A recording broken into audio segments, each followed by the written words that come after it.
RT is sitting down with world-renowned scholar, linguist, author, and MIT professor, Noam Chomsky. Professor Chomsky, thank you very much for taking time to speak with RT.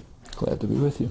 The first issue I want to speak with you about is the recent clashes that have taken place on Wall Street between Americans who are turning out to demonstrate and police officers. From what I read, you recently sent a message to support the activists of this group called Occupy Wall Street. You've called them courageous and honorable. Can you talk to me about your take on Occupy Wall Street? Well, Wall Street is just a shorthand for the financial institutions. The banks are bigger and richer than before.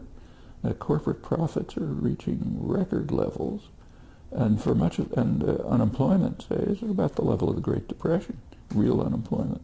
These people are saying, no, let's blame the culprits and the institutions behind them. So fiscal policies like taxation, rules of corporate governance, deregulation, and so on. It does set in motion a vicious cycle, which is getting worse and worse in New York. So walk down the streets and you can see it.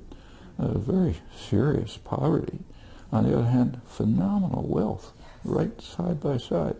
Very much like a third world country. It's what you see if you go to sub-Saharan Africa.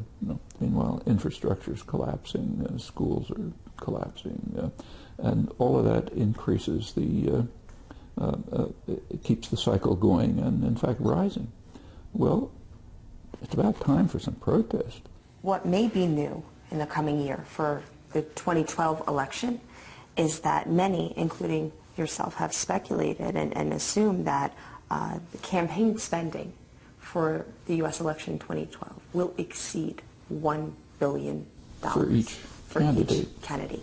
That is a massive amount. It'll probably be much bigger than that. And where does that come from? Well, basically, a lot of it comes from financial institutions. In fact, if you look at the 2008 election, what swung Obama, what gave him the election, was primarily financial institution contributions. They preferred him to McCain. They expected to be paid back, and they were. And the next one will be even worse. Incidentally, that's only a part of it. In parliamentary systems, including our own up till maybe 20 years ago, positions of influence in a functioning parliamentary system, let's say a chair of a committee, comes from, in principle at least, from experience, seniority, legislative contributions, and so on. That's gone. Now they're bought. If you want to become chair of a committee in the House or the Senate, you have to pay off the party. You have to pay for it. Where do you get the money to pay for it? Same pockets.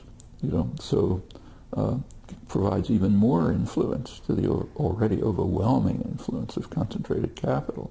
So it's harder and harder to distinguish between the elected officials and economic concentration. It never was easy to distinguish, I should say. This is not something novel, but now it's reaching an extreme level. Well, what's left of America's democratic system if this is the process that has been cemented in place? I mean, what is really left if from every angle there's these financial influences? Well, just take a look at public opinion. They'll tell you about 2/3 of the public thinks that the entire Congress ought to be thrown out.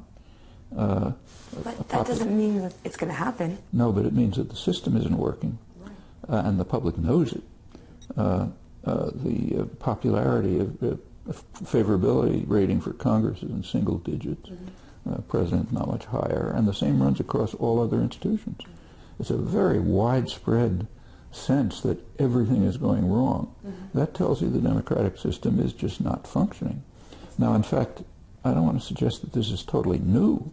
So you go back a century, and you can still predict throughout all this period pretty well the outcome of elections by campaign funding.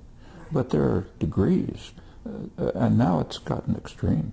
The levels to which the U.S. has departed from other capitalist societies are pretty remarkable.